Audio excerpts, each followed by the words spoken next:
काल आचार्य जी कह रहे थे कि तेज छुरे की धार पर चलने के समान है, किंतु सच पर अडिग रहने वाले का नाम सदा संसार में अमर हो जाता है। सत्यवादी होने के कारण हरिश्चंद्र को अब तक याद करते हैं, और सत्य कहने वाले का, सत्य बोलने वाले का, सत्यवादी और सदाचारी का शत्रु पक्ष भी विश्वास करता है। ये महाभारत से हमें मिलता है। अश्वत्थामा आचार्य द्रोण का पुत्र था, बड़ा महारथी था। श्री कृष्ण की नीति से भीम के द्वारा एक अश्वत्थामा नाम के हाथी को मरवाया गया और ये घोषणा कर दी कि अश्वत्थामा मारा गया। जैसे रुई में आग फैल जाती है, थोड़ी देर में वो ऐसे फॉरवर्ड हो गई बात, सबको पता चल गया। लोग जा करके आचार्य द्रोण के सामने, द्रोणाचार्य के सामने भी कहने लगे, गुरुवर आज अश्वत्थामा मारा गया। द्रोणाचार्य कहते नहीं, ऐसा नहीं हो सकता, मुझे विश्वास है अपने पुत्र के ऊपर। दुर्योधन भी आया, उसने भी यही कहा। तब द्रोणाचार्य कहते हैं कि मैं कृष्ण की भी बात को नहीं मानूंगा, कृष्ण की भी यदि युधिष्ठिर कह दे तो मान लूंगा।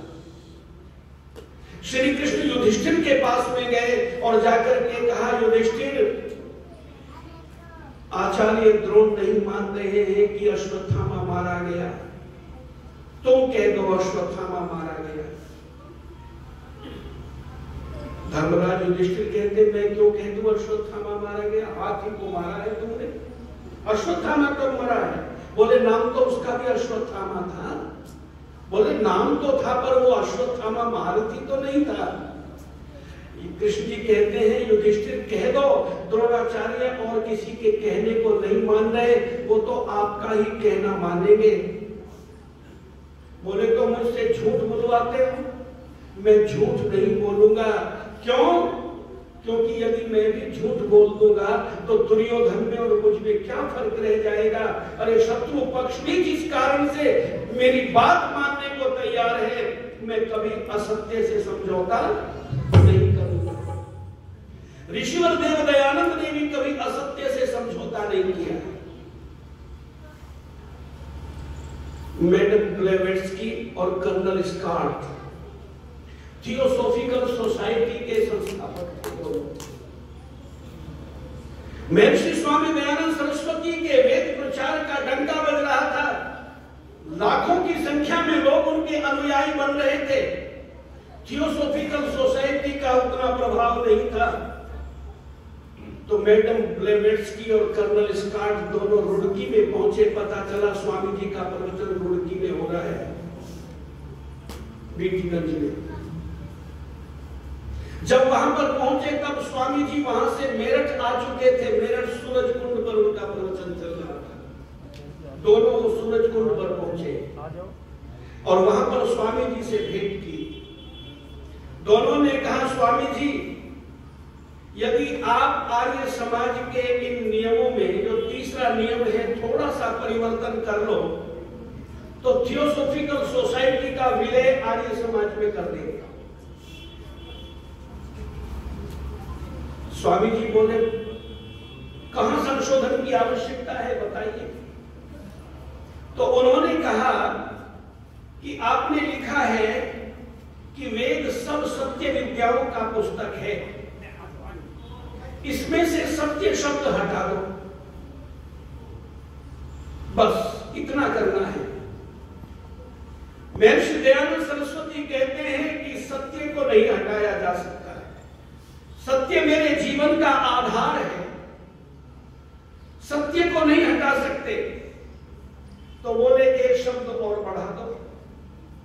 पूछा क्या बढ़ा दे? बोले इसमें भी और बढ़ा दो, वेद भी सब सत्य विद्याओं का पुस्तक है।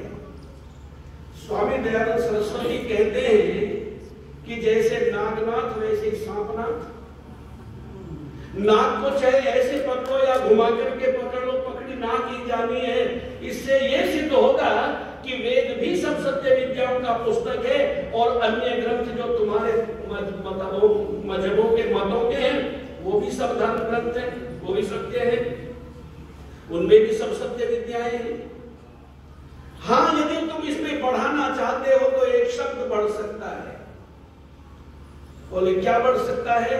कि इसमें ही बढ़ सकता है, वेद ही सब सत्य विद्याओं का पुस्तक है और कोई। धन्य ऋषिवर, तेरे रास्ते पर जो भी चला उसने यश को प्राप्त किया, पर परेशानियां तो जरूर आई, लेकिन आने वाले लोगों का मार्ग प्रशस्त करते चले गए। चाहे महर्षि राजपाल हो, लाला लाजपत राय हो, और चाहे गुरुदत्त विद्यार्थी हो, चाहे स्वामी श्रद्धानंद हो, पंडित लेखराम हो, जो भी हो, सबने अपने प्राणों का बलिदान कर दिया सत्य के लिए। ये सत्य पर चलने के लिए लोग आतुर नहीं होते, तैयार नहीं होते और असत्य का भी सहारा लेकर के चलते हैं। किंतु ध्यान रखना, असत्य भी सत्य के पैरों पर ही चलता है, बिना सत्य के आधार के असत्य कभी नहीं चलता। आपने कोर्ट कचहरी में, अदालत में देखा होगा, गवाह जब गवाही देते हैं तो गीता पर हाथ रख करके कहते हैं मैं जो कुछ कहूंगा सत्य ही कहूंगा, सत्य के सिवाय कुछ नहीं कहूंगा। और चाहे झूठ बोलते हो, टोटल झूठ बोल दिया जाता। किंतु ईश्वर विश्वासी ऋषि दयानंद के अनुयायी वो असत्य से समझौता नहीं कर सकते, क्योंकि वो कोर्ट में बैठा हुआ जज तो सर्वव्यापक नहीं है, वो सर्वज्ञ नहीं है, लेकिन मेरा ईश्वर तो सर्वव्यापक, सर्वज्ञ, सर्वांतर्यामी है। सर्वांतर्यामी माने पहुंचा हुआ, गया हुआ, सबके अंदर गया हुआ है। उसे गवाहों की जरूरत नहीं पड़ती। वो साक्षी भी स्वयं है और वो न्यायाधीश भी स्वयं है, क्योंकि जहां जहां जब जब जो जो जीवात्मा कर्म करता है, परमात्मा तब तब वहां वहां त्यों त्यों जान लेता है। उसके ज्ञान में कोई न्यूनता नहीं है।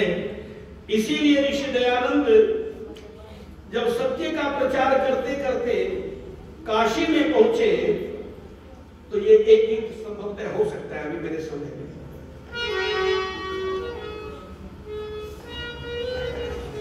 आया ब्रह्मचारी, पहली बार सुन रहे हो गए ये गीत। आया ब्रह्मचारी योगी तपधारी, काशी ललकारी हो दयानंद से हारी। जो काशी तो बड़ी बदनामी होगी। आया ब्रह्मचारी, आया ब्रह्मचारी योगी, योगी आया ब्रह्मचारी योगी तपधारी, काशी ललकारी हो दयानंद से हारी। जो काशी तो बड़ी बदनामी होगी। आया ब्रह्मचारी योगी, योगी है संत निराला, सन्यासी तेज मुख पे छाया। कंठी नहीं कोई माला, वेदों के ग्रंथ संग में लाया। आज नगर में जिसकी चर्चा कर रहे हैं नर नारी। आया ब्रह्मचारी योगी तपधारी, काशी ललकारी हो दयानंद से हारी। जो काशी तो बड़ी बदनामी होगी। आया ब्रह्मचारी, मूर्ति पूजा मृतक श्राद्ध का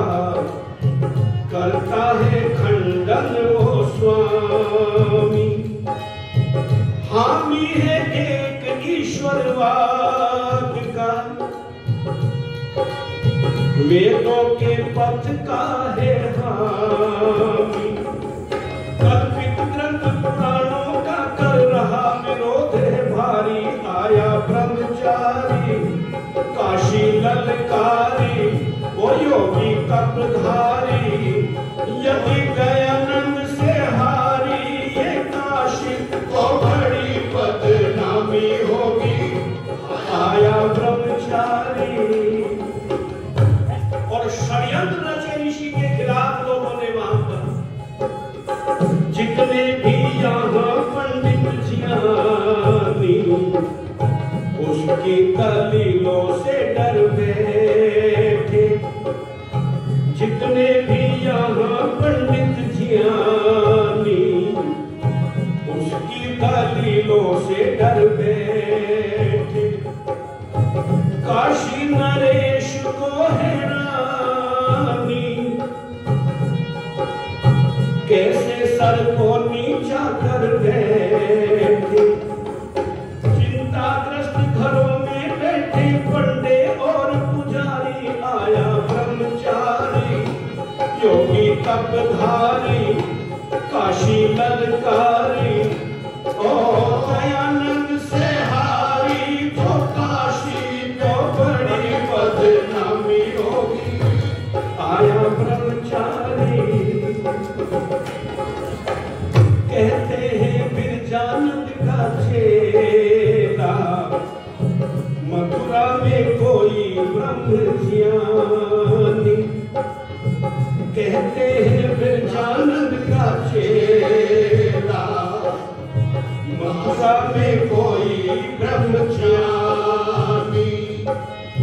रहता है मस्त अकेला, जिसका नहीं है कोई सान,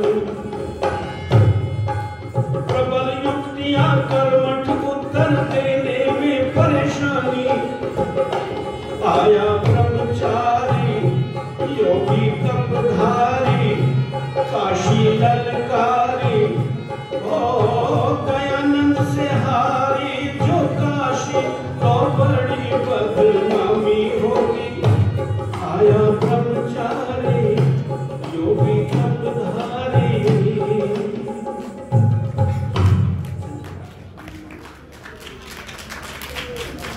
वो ऋषि सत्य पर अडिग रहा और हम सबको भी सत्य मार्ग पर चलने के लिए प्रेरित करता रहा।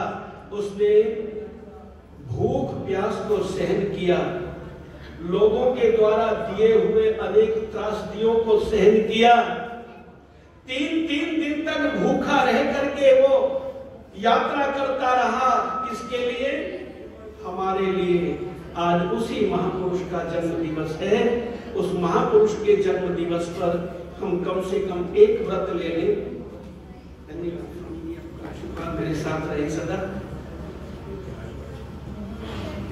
कि सत्य के ग्रहण करने और असत्य को छोड़ने में सर्वदा उद्यत रहना चाहिए। ओम।